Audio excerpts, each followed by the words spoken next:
Vas-y. J'ai disposé la table de cette façon.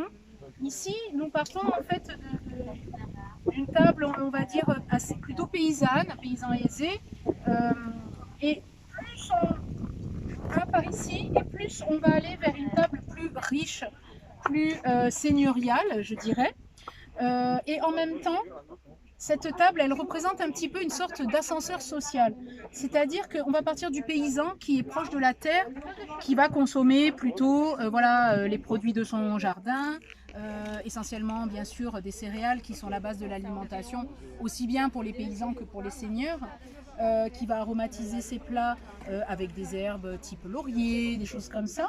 Il va y avoir le porc familial qui va être élevé, on va mettre de côté la viande séchée, salée, etc. pour en mettre un petit peu dans les plats les jours de fête. On ne consomme pas de la viande tous les jours, bien entendu.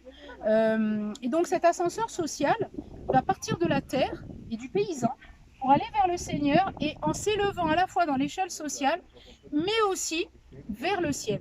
Parce que bien sûr, l'homme du Moyen-Âge vit par et pour Dieu. Et sur la table seigneuriale, on va retrouver essentiellement des aliments qui vont justement se différencier de la terre et du paysan, et qui vont aller plutôt vers le divin.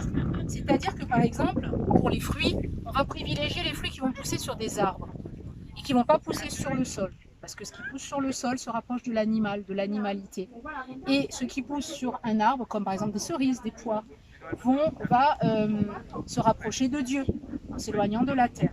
Sur la table du Seigneur, le Seigneur qui a le privilège de la chasse, bien sûr, on va retrouver essentiellement plutôt des volatiles, qui vont être issus soit de la chasse, soit de l'élevage, mais les volatiles volent dans le ciel, ont des ailes, et donc vont se rapprocher de Dieu, et vont s'éloigner de l'animal.